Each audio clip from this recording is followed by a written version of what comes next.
Howdy, howdy, everybody. Welcome to Open Door Philosophy, riddled with the anxiety of existence. I'm Andrew Graziano, and dizzy from the recognition of his true freedom is Derek Parsons. Hello, everyone. And the embodiment of inner subjective truth is Taylor Jones. Hello, everybody. Welcome to episode 56, where we unpack Soren Kierkegaard's exploration of despair from his book, The Sickness Unto Death, a very fitting title for this spring season. But first, how are you all doing? Hey, I'm great.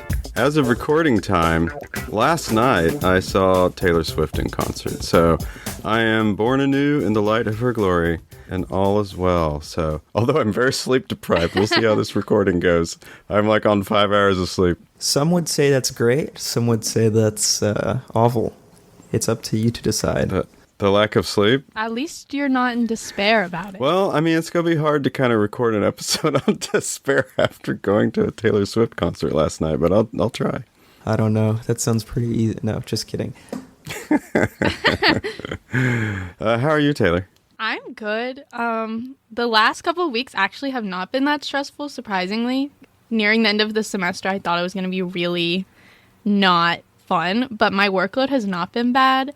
So I'm kind of coasting. Not coasting, but like not as bad as my STEM major friends. So counting my blessings for that. What about you, Andrew? How are you?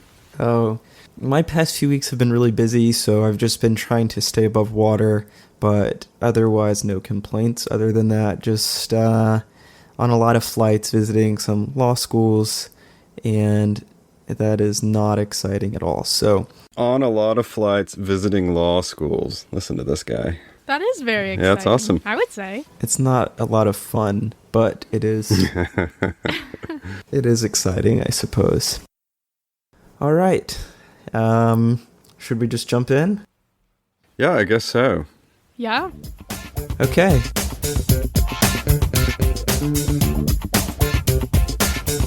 We should probably start with talking about who Kierkegaard was and kind of how he wrote, because that's pretty different from most other philosophers that we've talked about so far. I think it's really interesting that you want to start with those things. Why? His writing style is one of the things you want to start with in his biography. Is there a reason that you want to start with those first? So when Kierkegaard writes, he doesn't write necessarily from his own personal perspective. He adopts a specific perspective for each writing, and he has like a name for each of them. So Sickness Unto Death is written from the perspective of a perfect Christian. Okay. Yeah, what was his name? His pseudonym, Anticlimactus or something like that for this one? Yeah, Anticlimacus. Climacus, yeah. Anticlimacus. Yeah.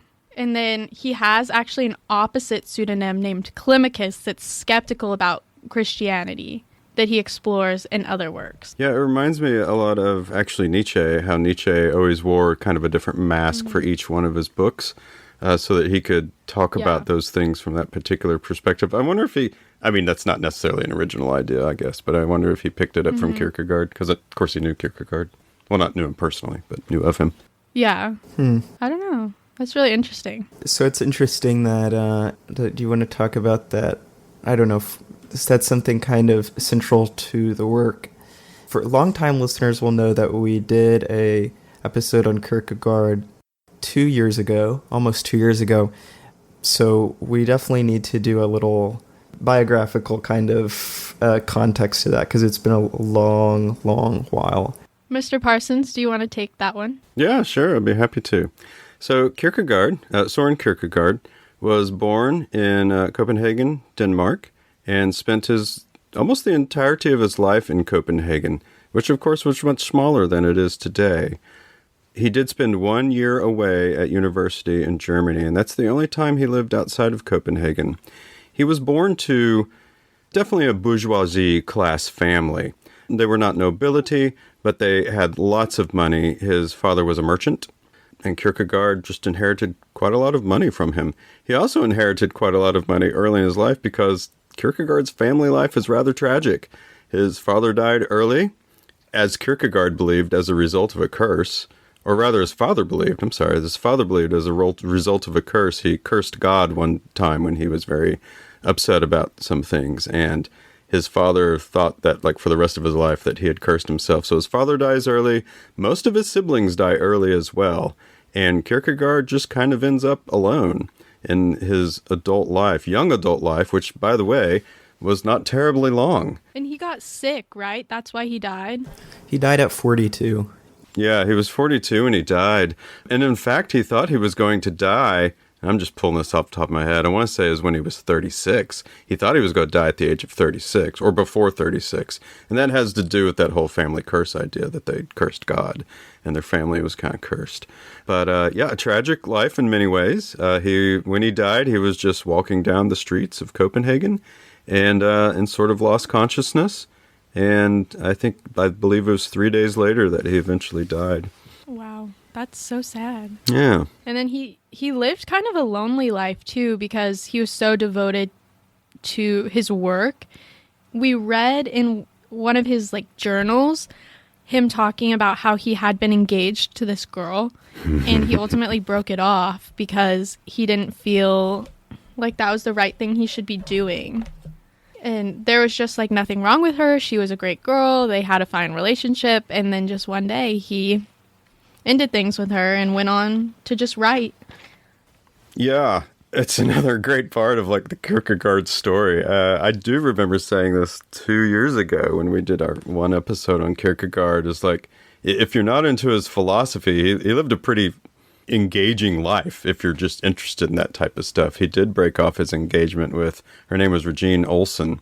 He did break off his engagement with her because he just felt he couldn't dedicate himself to both his work and to her and did not want to do her any disjustice to her and broke the engagement. And this was a big deal. I mean, in Copenhagen, the size of that city and how close, if you don't know Copenhagen, it is the old part of the city, which is where he lived. Well, it's the old part of the city now. It's very compact. Everyone knew each other. I mean, and nobility and bourgeois and commoners, everyone just knew everybody. And so when Kierkegaard broke off this engagement, it's not like this was a private matter. Everyone knew, and it was a big deal. And Kierkegaard, and this is what everyone loves about him, Kierkegaard just kind of pined for her for the rest of his life. Kierkegaard's a tortured soul, and in many ways, and he was with his former fiancée. He took his engagement ring, her engagement ring, and fashioned it into a crucifix that he wore around his neck for the rest of his life. Oh, wow. And when he died, he willed what he had left to her, even though she was married to another man. And would sometimes write her letters too, which as her husband, I'm sure that was probably not very acceptable, but nonetheless, yeah, he's a passionate guy, and that's the tragic story of his fiancée anyway, or rather his engagement. Speaking of crucifixes, something that's known about Kierkegaard that might be surprising to people who know him peripherally is that he was kind of a Christian. He was a Christian. Oh. So can we talk a little bit about this? Obviously, I mean, in the introduction to The Sickness Unto Death, he's discussing the book of John. Mm-hmm. So we need to talk about this. But he was not really a traditional Lutheran Christian like many people in Denmark. This is one of the things that I really like about him, because his critique, so he critiques the Church of Denmark, which is the church that everyone is expected to join, or you're just born into the church. And it's not a choice that you become Christian. And that's one of the things that he took issue with, because people would just go about their lives and they weren't really devoted to their faith. And it was this kind of shallow Christianity where people viewed it as a means to an end, or it was a social thing and a means to hide greed and all of that. And in his work, Attack on Christendom, he goes into this critique, which I really like, because I think a lot of it still is true today, if not more so, in my opinion, because you see mega churches popping up that have millions upon millions of dollars and hundreds of members. And at least for me, I just kind of question how true to the nature of a church that's supposed to be. Yeah, and You know what this all really comes down to? His vehicle was Christianity when we're talking about his themes that people centuries later identified as themes that are existentialist. This all stems from the notion of authenticity. And but again, like his vehicle to explore that was Christianity. And to say that Kierkegaard was kind of a Christian is well, I mean, he was the most intense Christian you could probably possibly imagine. In fact, it was probably a great relief to Regine Olsen, his fiance, that they, in the end, they broke up because, man, I mean, it's great and it's why he's well known, but wow, was he incredibly intense about Christianity and relationship with God. Mm-hmm. And you're right, Taylor, like, man, he did not like people who were, Easter and Christmas Christians. Yeah. He took them to task. Yeah. And that people just wanted to be comfortable more than they wanted to know the truth, which is not necessarily bad. Like, there's nothing inherently wrong or like evil about that. But he was really, really critical of that and compares in Attack on Christendom, he compares those people to people that are trying to help a fireman put out a fire. And they're just getting in the way. And they're not actually doing any good. And they're putting themselves in more danger. Which I think that's just such an interesting comparison. Yeah. There's definitely a theological claim in there, too. Yeah. But it's probably not worth discussing now, at least theologically. But it sounds, that position of being what you said, Taylor, finding the truth. Do either of you think that really impacts how he views his work, what he writes about in his work? It sounds like he's not being complacent or he doesn't want people to be complacent. So do we see that in his philosophical work? Yeah, there's nothing complacent about Kierkegaard, and he hated complacency because complacency sort of engendered a type of inauthenticity. Mm-hmm. And so if you're going to have religious faith, well, that religious faith needs to be genuine. And things are only genuine if you, are the opposite of complacent, to be honest with you. And so in Denmark at that time, if you were a citizen of Denmark, you were automatically a member of the Church of Denmark, which was Lutheran. And it was kind of a membership club, And Kierkegaard, I guess he didn't have any real problem with that policy per se, but what he felt that it resulted in was people just being Christian because it's their birthright. Mm-hmm. And so people, as he perceived it, people did not take it seriously. And so that's a type of inauthenticity and causes all kinds of problems like despair. I don't know if this is important to the episode, but we've thrown this word authenticity a lot in past episodes when we're talking about existentialism, but we've also used it at least twice in this episode. So can we talk a little bit about what authenticity is for Kierkegaard? Because I'm sure it's different from Sartre's understanding of authenticity and Beauvoir's own. So yeah. I'll let Taylor handle that, but I'll give my disclaimer. I've been throwing that word authenticity around this episode. Kierkegaard really doesn't use that word very often. Mm-mm. That is, you're right, Andrew. That's a real 20th century existentialist type of term. But that's what we're talking about is genuine. Yeah. Yeah. I don't think he means it exactly in that way, but it kind of gets at the same idea. In Sickness Unto Death, Kierkegaard talks about how you have to be aware of the fact that the self is a synthesis of many things. And then he goes into you're a combination of infinite and finite and what's possible and what's here and now. And he more thinks of it as a way to be acutely aware of what the self is and what the role of the self is in the world and in your life is kind of my interpretation. In practice in Christianity, Kierkegaard's discussing his problems with, what traditional Lutheran Christianity or what that social sphere has made Christianity to be. And in response to that, he says that a true Christian's task is to be himself in a setting, God's house, which all eyes and ears requires only one thing of him, that he should be true, or that he should be himself, that he should be true. He should be himself. But I think it's interesting that it's in relation to Christianity, whereas authenticity for someone else sort might look a lot different. Yeah. And that is something interesting to talk about with existentialism. I don't know why it has a specific label, but there's such a thing as theistic existentialism.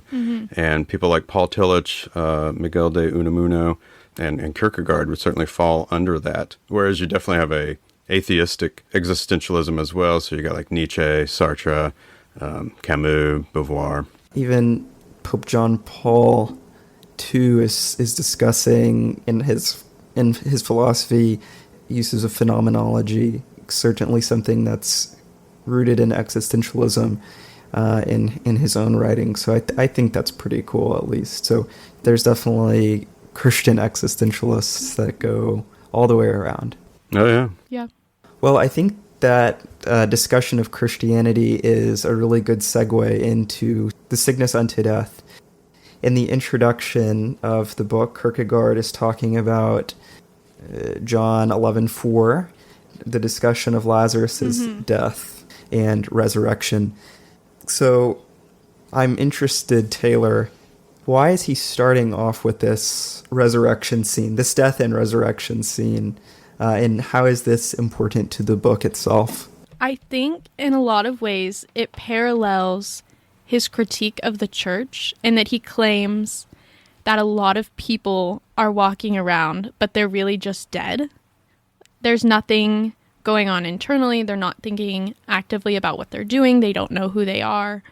But like Lazarus, you still have the potential to be raised from that or liberated from death. And it's not an end, but it could potentially be. Interesting. And just, we should have done this before that, but Mr. Parsons, can you give a little bit, for people who are unfamiliar with the story of Lazarus, can you give a little recap? Overview. Yeah, you're our resident. Yeah. Well, I'll try. It's been a few years since I've read it. But as I recall, Lazarus, who is a very good friend of Jesus, dies, and Jesus is not in the area when it happens, and Lazarus's wife... Isn't it Mary? Lazarus's wife, we think it's Mary. Lazarus's wife basically gets word to Jesus, and Jesus hot tails it over there because, his friend has died. I don't know if I remember the story this well. Did they ask Jesus to try to resurrect him? No, I can't remember. I don't think so. I think, from what I remember about it, is that they're really upset because they asked Jesus to come and heal him. They're come and heal him. And they're kind of PO'd that he came late. Yeah. Yeah. Because Lazarus had been dead for like 4 days, I think. Yeah, I think it was 3 or 4 days. It's probably 3, not 4. 3 is such a big number in the Bible. Yeah. Okay, yeah, and so he shows up and basically goes up to the tomb and says, Lazarus, come out. And here comes Lazarus, back from the dead. There's no detail about, like, what he looked like or, 4 days of a dead human body is not going to be pretty.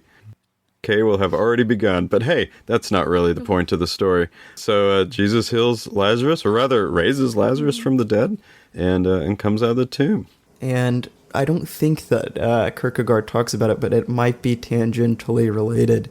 But it's interesting that Martha is upset at Jesus, and Mary and Martha are both there. But Martha specifically, she's the one who says, if you came on time or if you whatever, Lazarus wouldn't have died. Mm-hmm. He would have still been alive. Jesus says he's the resurrection, and if you believe in him, you won't die. And Martha says she believes in him, and she says after Lazarus is raised that she believes that Jesus is the Son of God, so she has the belief. I think after the miracle. No, it's before. Yeah. I think. I don't know. Yeah. And so there's something there, I think, of belief and kind of that. Mm-hmm. Mm-hmm. Yeah. Hey, do you think Jesus was like, he got word that Lazarus needs to be healed, but he's like out of town. He's like, I know it sounds really weird that we're not going to go heal Lazarus, but listen, man, I'm going to pull off a big one here. So we can't go and heal him. He's got to die first. Well, you know, Maybe. That prankster Jesus. That's interesting in and of itself, because I think that the opinion of that would really depend on different sects of Christianity. I think that'd be interesting. Yeah. I mean, he also could have been too far away, because depending on where he is, if he's having to walk... Yeah, it's not like she can text him or something, Yeah. Like, the message take a while to get there. You never know. I don't know. Galilee's a small place, I guess. Who knows? Yeah. Well, Jesus said, I think he was in Jerusalem or something, and I think they were in Bethany. So Jesus's disciples did not want to go. This is completely unrelated, but Jesus's disciples didn't want to go because they were afraid that they were going to die or something. And Jesus said, "Oh, like plague or something, yeah, I guess." Well, yeah, I think of getting stoned or something. I don't know, but okay. Jesus says omnipotently, I guess, our friend Lazarus is asleep, and I'm gonna go waken him. So maybe there was some kind of knowing. Oh, that's right. I do remember that. Yeah, Jesus was cool about it. He's like, he's all right. He's just taking a nap. Yeah. But anyway, that's enough of our Christian discussion. So Taylor, you're saying that there's something in this introduction that's related to the kind of view that Kierkegaard has for the church, correct? And so how does that relate really to the book as a whole? And what's Kierkegaard's kind of point in writing this book? Or what's he trying to achieve? He's trying to make people aware of the fact that most of them are not actually living, and that they're all in despair for one reason or another. And he goes into, I think, like 8 different types of despair or causes of despair that are brought about by some type of imbalance in the way that you view the world or interact with the world. And at the end of part 1, so the first half, he prescribes that Christianity, true Christianity, is the solution to despair, because it rightly orders your soul and rightly balances your soul and gives you a strong tie to the external or the eternal, but you're not ungrounded either. Right. So it's interesting that you say, and I think here's another reason that Christianity is impacting this work, is that, I mean, right off the bat, in the beginning of this book, he says that despair is a sickness in the spirit. And so he said that at the end of part 1, he is saying true Christianity allows for a realignment. I think that's what you said, of the spirit. So that conception of the spirit and of the spirit itself is definitely something Christian too. How much does that realignment of the spirit play into the work as a whole? I think that's kind of the whole point, at least in my reading of it. When your spirit is out of alignment, you're in despair, whether you know it or not. I guess that kind of brings us into discussion of his dichotomies, if we want to go that direction.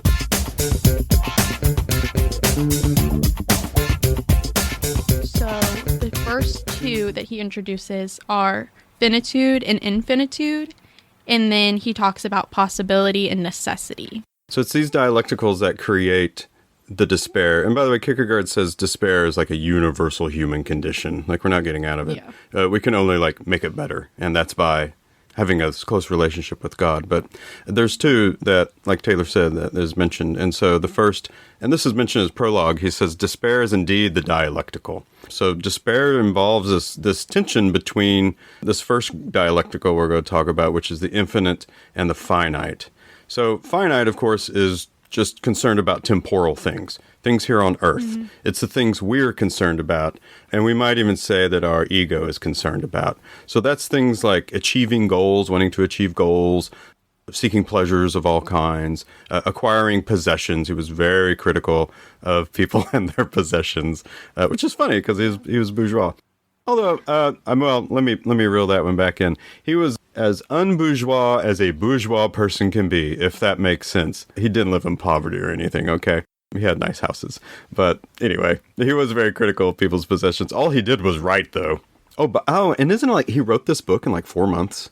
I think that's right. I don't know. I think I read that somewhere, like an introduction of the book, which doesn't surprise me. Mm-hmm. He just wrote and wrote and wrote, like the amount, like you mentioned his journals earlier. There's thousands of pages of journal writing. Anyway, where was I? Yes, acquiring possessions. So the finite, right? The self is concerned about those types of temporal things. The infinite self is concerned about what we might call eternal or at least spiritual aspects of life, right? So now we're talking about things like meaning, seeking meaning in our life, or perhaps purpose, like what is the purpose of our life? And of course, we got to wrap in a connection to God. So it's those types of things. These two things are in conflict with each other, right? And we can even bring a moral, ethical dimension into this, where we're talking about, okay, well, I'm seeking pleasure. Well, does that pleasure that I'm seeking, does that really help me with trying to find meaning and purpose in my life? Or is it an empty type of pleasure and these types of things? So it's the conflict of those two things and the inability to reconcile them. That's how despair arises, and you end up with emptiness and meaninglessness and guilt and, fear of the unknown and all that type of stuff. When he talks about lacking, so being too infinite and lacking limitation to where you're not grounded in anything, on page 32 to 33, this is one of my favorite quotes, I think, from the first part. He says, "The greatest hazard of all, losing the self, can occur very quietly in the world, as if it were nothing at all. No other loss can occur so quietly. Any other loss, an arm, a leg, $5, a wife, etc., is sure to be noticed." And I think that's really profound, that if you don't have anything anchoring you to reality and to who you are, then you can very easily, and you will, just kind of float off into the wind, and your whole self will be gone, and you can't come back from that. Yeah, that's great. I had that quote highlighted as well. Mm-hmm. Yeah, you think about, like, you lose your iPhone. Like, you're just going to go nuts the entire day until you find your iPhone. But you begin losing yourself, man, like, one day you just wake up and you're like, who am I? And it might have taken months, weeks, years where you hit that point. And we don't see it. Yeah. And you can't just find my iPhone, your soul. Right. You're like, oh, there's myself. It's over there on the coffee table. Huh. Right. Yeah, you can't ping it from your watch. So the other dichotomy, like we talked about, is possibility and necessity, where he's talking about a very similar parallel to finitude and infinitude, where chasing what could be possible lends it to losing yourself, and you can't find your way back because you're too scared to face actuality and what's here and now. And then the other risk is only believing in what's here and now in an extreme fatalistic determinism without any hope for what could possibly be in the future. And you can't go too far either way, because you'll either run off chasing possibility like you would with infinitude, and you won't be able to find your way back to yourself, or you'll be too set in what's physical and here and now and already determined, and forget that with God everything is possible, and we have a divine command to not give up, and that leads itself to resignation. And all that is what causes despair to arise, right? Yeah. I do have a quote for the antidote for despair. In this section, he does start to introduce the antidote for despair. So on 39, he writes, "The believer has the ever-infallible antidote for despair, possibility, because for God, everything is possible at every moment." So this is kind of the first time, or this little section is where we really start to see him bringing in the necessity of faith and why it's so crucial that we as humans have faith in the divine, because it allows us to connect deeper with ourself and the eternal, and it brings in that balance between what is possible and what is like currently happening here and now, but you also still have hope for the future, and you're able to think outside of your current circumstance. That's great.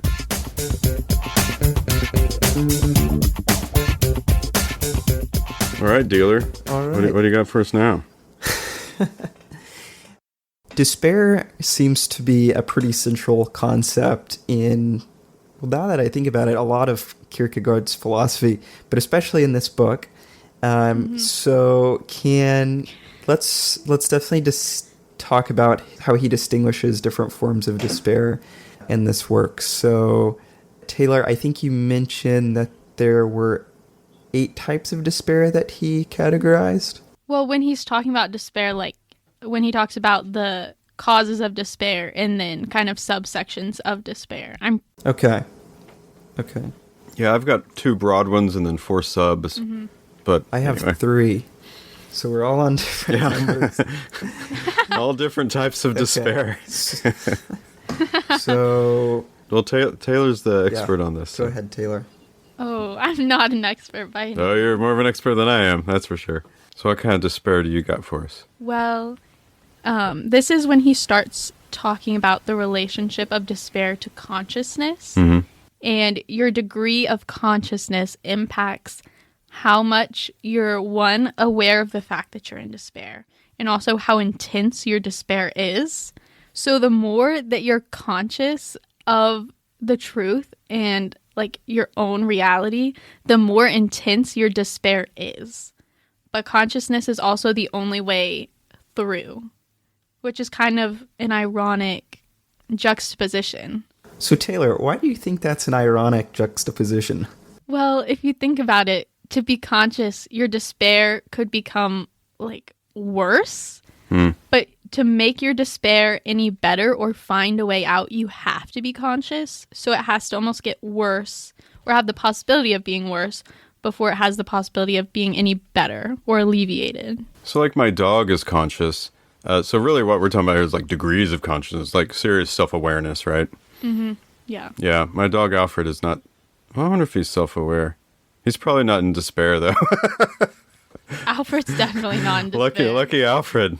Yeah, so in a way, we're kind of cursed. We're kind of cursed with this. It's the old ignorance is bliss sort of business, right? Yeah. And it is often cited for people who are highly intellectual, that they're often more troubled by things because they're more aware of everything. I don't know, is that kind of what Kierkegaard is meaning, I guess? I think so, in a way. For instance, my lovely wife, she doesn't read the news, and she's like not on social media either. She's done away with social media because there's just so much garbage out there. But I read the news every morning, and so for her, she calls me her filter. And every day she's like, "Is there anything I need to know today?" And I think about what I've read. I'm like, "No." And I'm certainly not calling my lovely bride ignorant, but it's the same idea, right? The more you read about these stories, the more you read about everything. It's climate change, and it's, this many people were shot this week, and stupid politics and all that stuff. You just, the more you know about that kind of stuff, the more, well, I guess, kind of swept up in the current of all that. And yeah, it's an interesting balance. You can't totally not be engaged with things, but at the same time, there's a line there. Yeah. I love you, sweetie. In case you're listening. She definitely will be. She'll let us know when she hears that part. Oh, she'll listen to this episode because we haven't brought it up in this episode yet, but I went to Copenhagen 2 years ago. Yeah. We did an entire... Man, we walked like 13 miles all over Copenhagen in a single day and saw all the Kierkegaard sites. It was a blast. It was one of my favorite days. We had such a good time. So yeah, she'll probably listen to this one because it's Kierkegaard. Andrew, do you have something to add? No, I just think that's funny and very sweet. I don't have anything more to say on this point. Well, I want to talk about more despair. Let's do it. Okay, so this is what I had down for despair. So broadly speaking, there's two types of despair. One is not being aware of one's true self, which is kind of what you're getting at, Taylor. So despair can come by not being aware of one's true self, links to consciousness. Or the second is not wanting to be one's true self.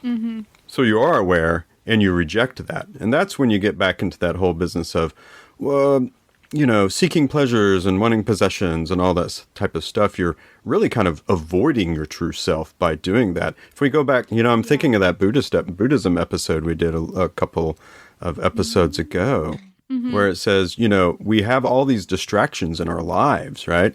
TV and phones and podcasts and all this sort of stuff that distract us from the reality of our existence.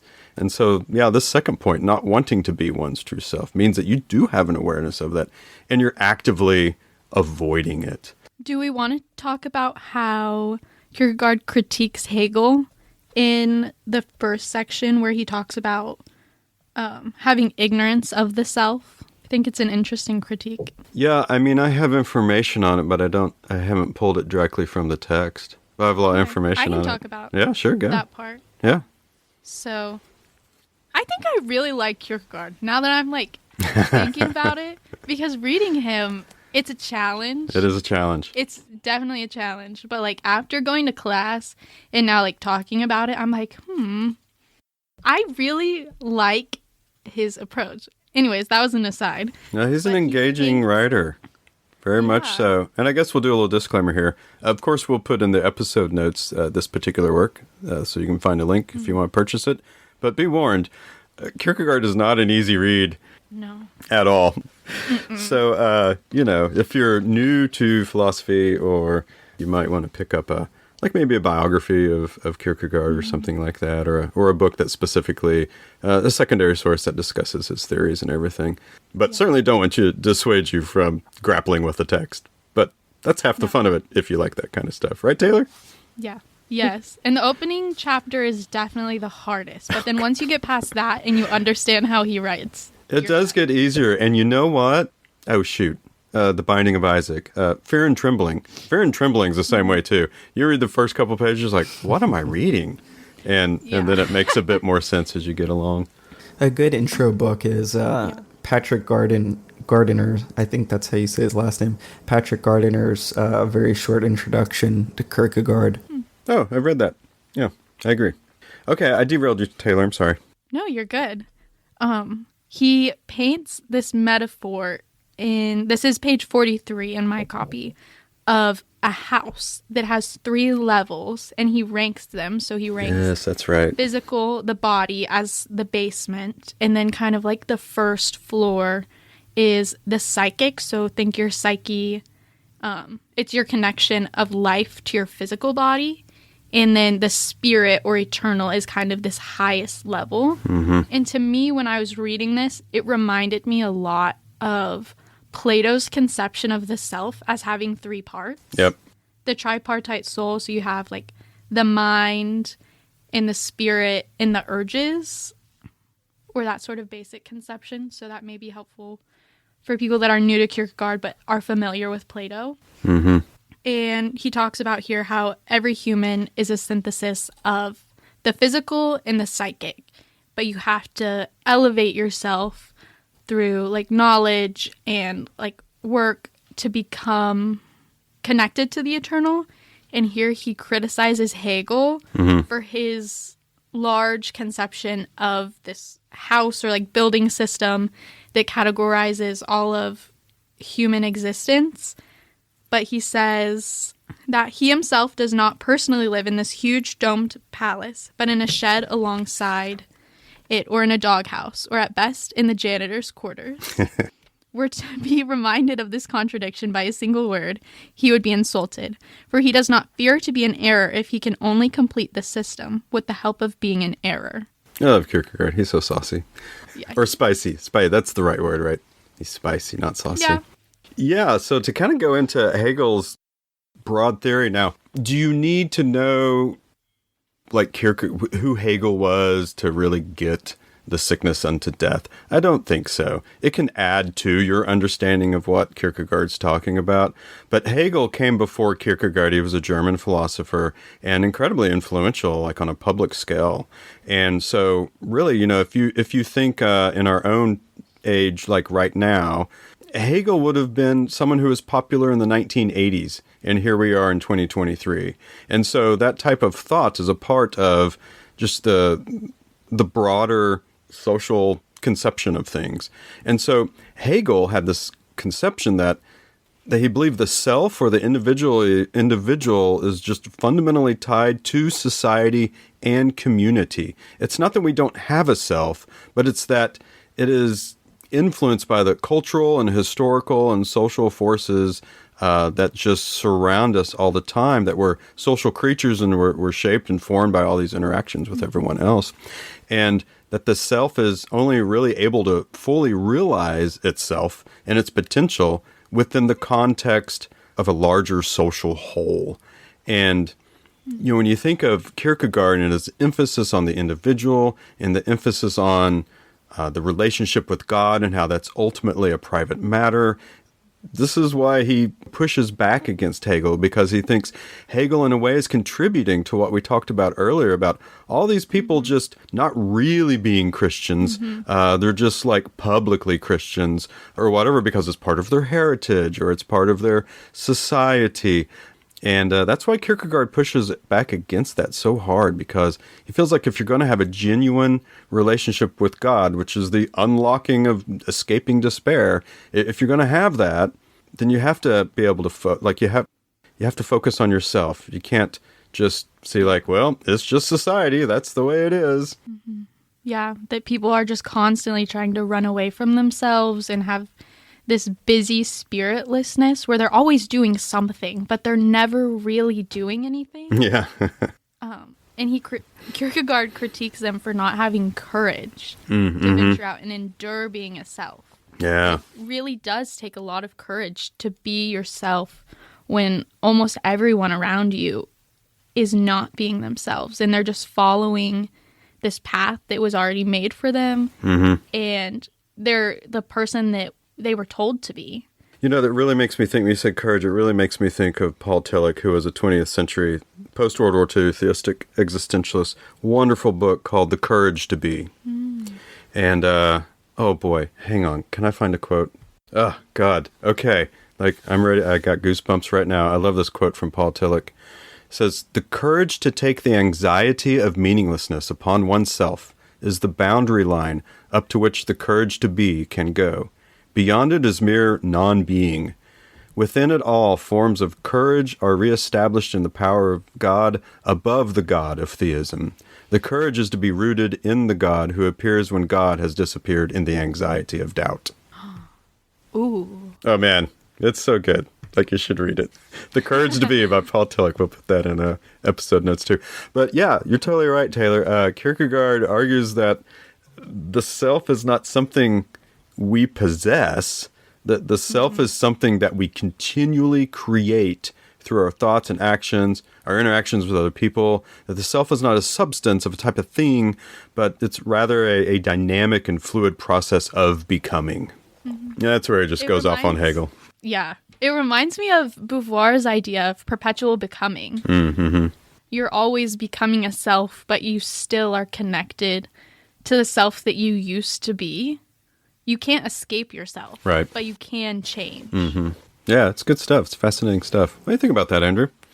You've been peppering us with questions this episode. What do you think about all that? I think that I don't know. I hate to say some things that I say because I'm not as familiar with the writers, and they're much smarter than me and blah blah blah blah blah. So I'm sure they've considered it, and I'm sure there's a good answer. But two things that I'm thinking about is, how does he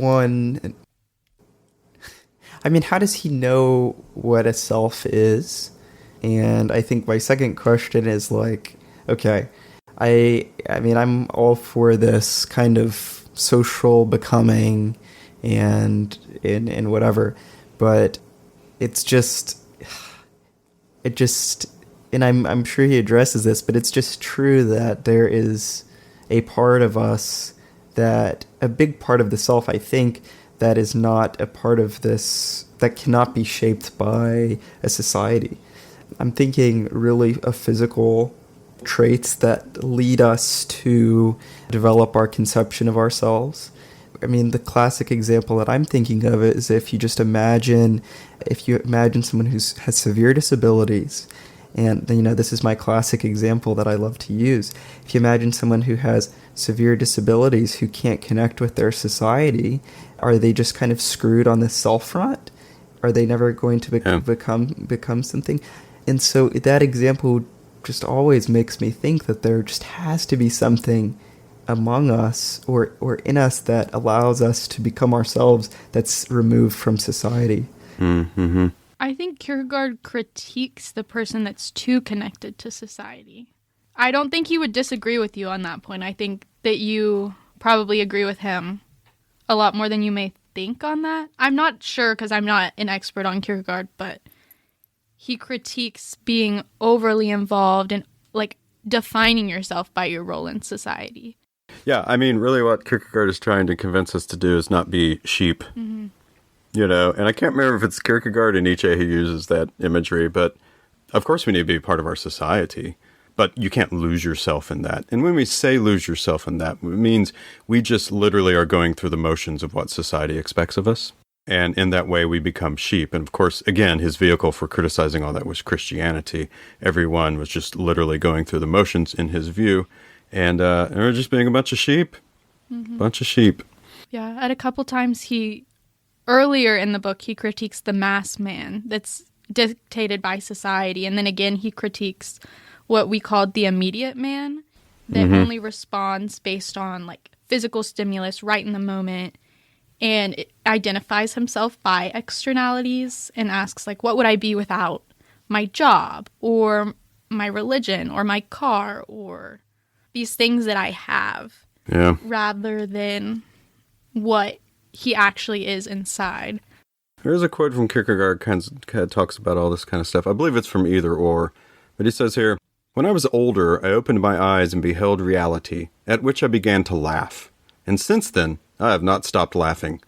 I saw that the meaning of life was to secure a livelihood, and that its goal was to attain a high position, that love's rich dream was marriage with an heiress, that friendship's blessing was in help in financial difficulties, that wisdom was what the majority assumed it to be, that enthusiasm consisted in making a speech, and that it was courage to risk the loss of $10, that kindness consisted in saying, 'You are welcome' at the dinner table, and that piety consisted of going to communion once a year. I saw all this, and I laughed." Scathing. Yeah. Yeah.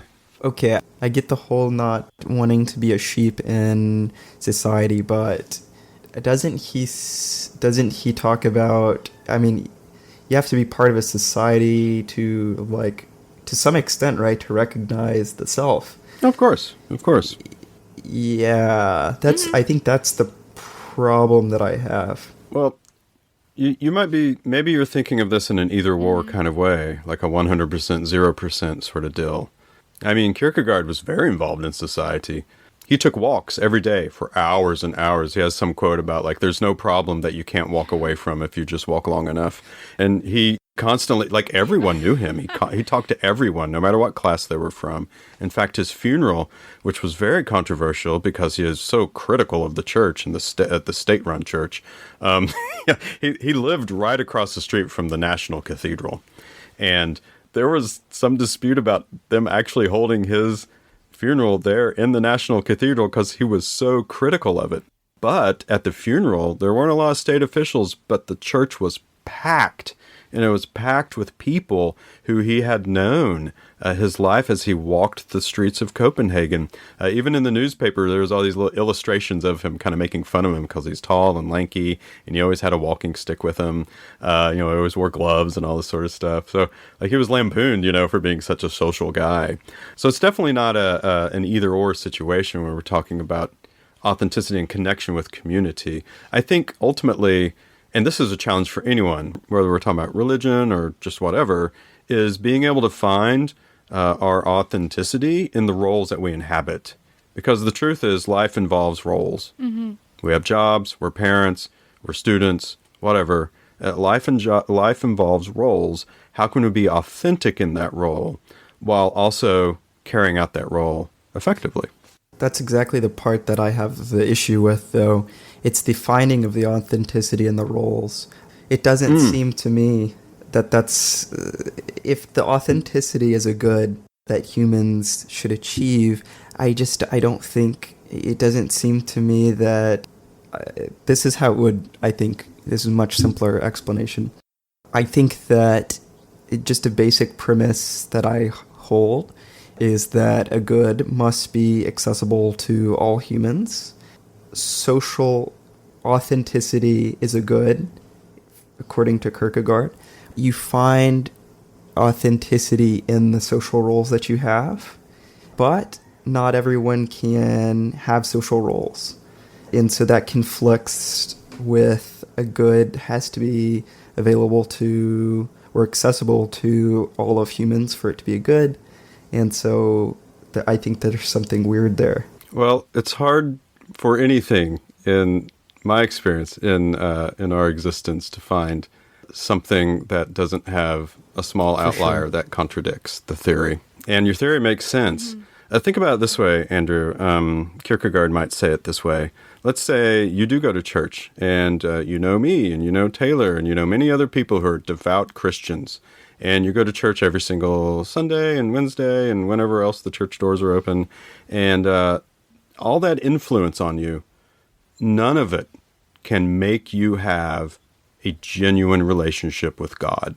And that's what he's getting at. You can have, as it was in Denmark, you can have state membership in the church, but that doesn't mean you have a genuine relationship with God. And the only person that is responsible for that and who can pull it off is you. I get it.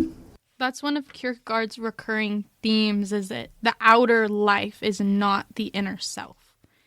And that pride is kind of our biggest issue in overcoming that, just as like general humans. This is one thing that my professor said. I think his takes on this are really profound. I would love to just listen to him talk forever. He said that we can't quite admit that we might be a true self that might rest transparently in the divine. That's not an easy thing for us to accept. Is there anything else you want to say about Kierkegaard, Taylor? In this section, right before he's talking about despair as defiance and not wanting to be the self, he has some very similar ideas to Nietzsche in their connection to the eternal and Nietzsche's idea of eternal recurrence, which that's too much to go into right now, but I wanted to put that out there for anyone that just wants to think about it. Yeah, we haven't done a Nietzsche episode since, and Andrew read on Nietzsche not too long ago. Yeah, maybe it's time to revisit old Nietzsche. Yeah.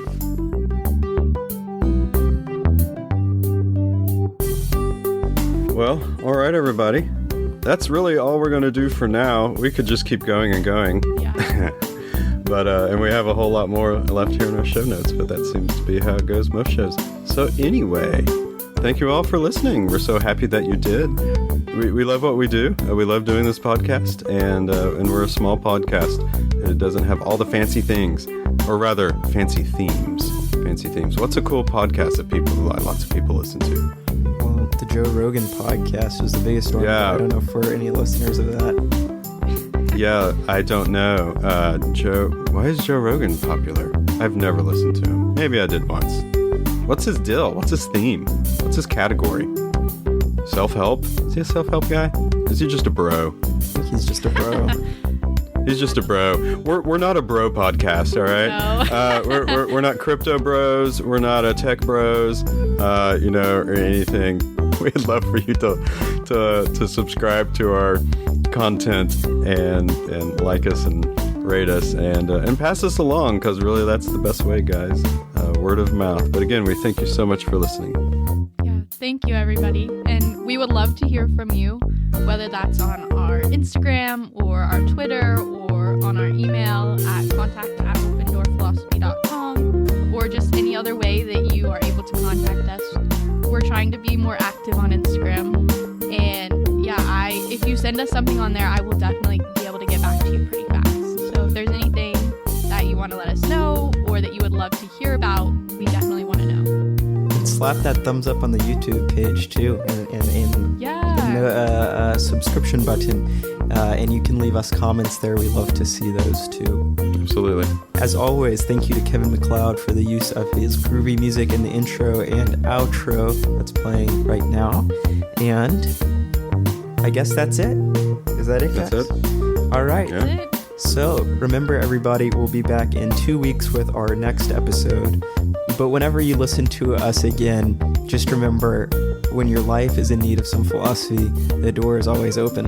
All right. See ya. Way too hard. Bye, everyone. Bye.